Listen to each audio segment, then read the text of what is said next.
இந்த 53ஆம் ஆண்டு கிளம்புறதுக்கு அந்த காலத்தில் இந்த இளைஞர்கள் பல ஆயுதங்களை கையில் எடுத்தார்.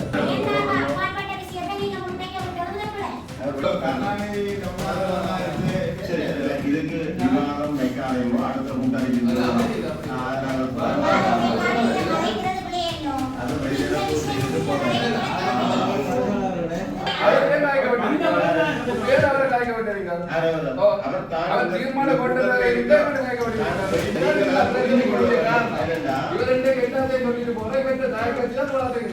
இந்த கௌரவ சபையினுடைய தவிசாளர் அவர்களே, ஏனைய கௌரவ உறுப்பினர்களே, ஊழியர்களே,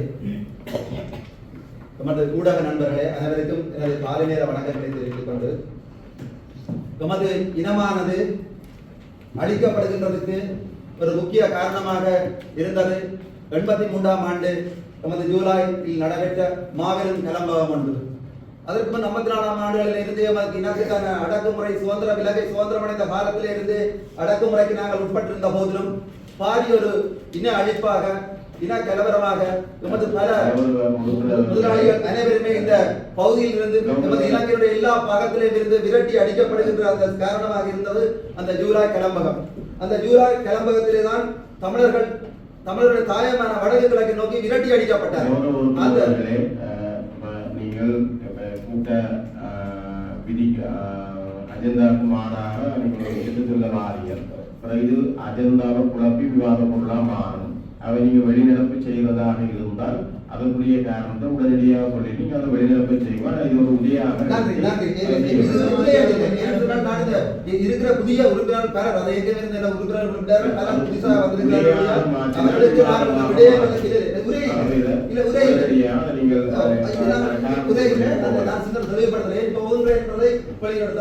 விளங்கப்படுத்த வேண்டும். மற்றது ஊடகங்கள் இருக்கிறார்கள், ஏனைய புதிய உறுப்பினர்கள் பல கட்சிகளை சேர்ந்திருக்கிறார்கள், தமிழ் தேசியத்தை பற்றிய உரையாற்றி கொண்டிருக்கிறார்கள். அவருடைய சிந்தனையின் ரத்த ஓட்டத்திலுமே தமிழ் தேசியம் தான் இருக்கின்றது.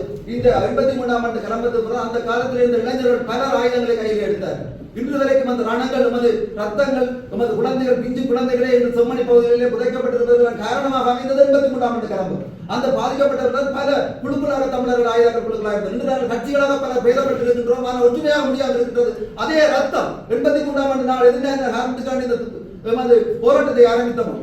அந்த போராட்டத்தை முழுமைப்படுத்த முடியாமல் இருந்த அதே முழுமையாகத்தான் நாங்கள் இருந்தோம். அதற்கு நாங்கள் இப்பொழுது என்ன செய்கின்றோம் என்று சொன்னால், இந்த இதே அரசு, அந்த காடைத்தனமான அரசு தான் இன்னும் அந்த காடைத்தனத்தை சிறுவர்கள் மத்தியிலே 83ஆம் ஆண்டு இனக்கலவரம் நடைபெற்றிருந்த போது எந்த மாதிரி சிறுவர்களை காடையர்களாக மாற்றினார்கள், அதே காடைத்தனத்தை நமது யுத்தம் என்ற அமைப்புகள் கூட அவர்கள் திணிக்கின்றார்கள். நமது அரசாங்க இயந்திரத்தை ஒழுங்காக செயல்பட மறக்கின்றார்கள். இவர்களுடைய இந்த அராஜக போக்கு இளைஞர்களுக்கு அங்கே என்ன நடைபெற்றது? அந்த 83ஆம் ஆண்டு நடைபெற்றது தீர்வு வழங்கப்பட்டதா?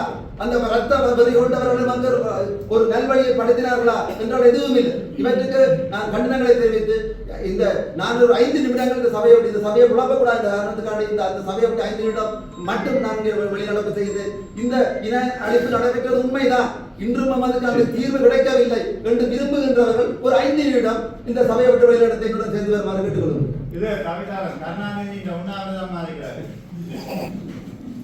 கருணாநிதி இதுக்கு விவாதம் வைக்காதையோ அடுத்த கூட்டாளி அதை வெளிநடப்பு செய்து போறேன்.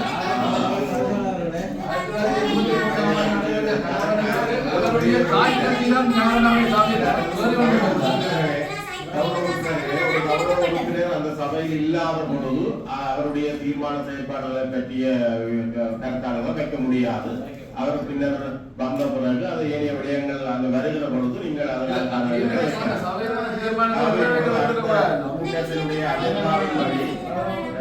அஜெண்டாவின் படியான வெளிநடப்பு செய்யறதுக்கு அவர் காரணத்தை சொல்லிட்டு போகலாம். அது அவருக்குரிய உரிமை. காரணத்தை சொல்லிட்டு போற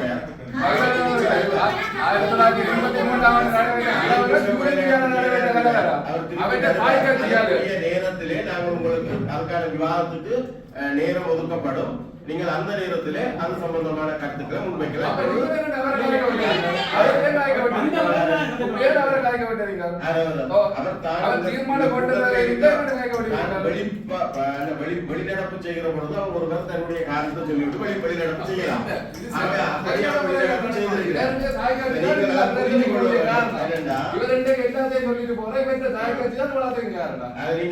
திருப்பி அவர் வருவார். நாங்கள் அதுக்குரிய டைம் தருவோம். ஏனைய விவாதங்களுக்குரிய நேரம்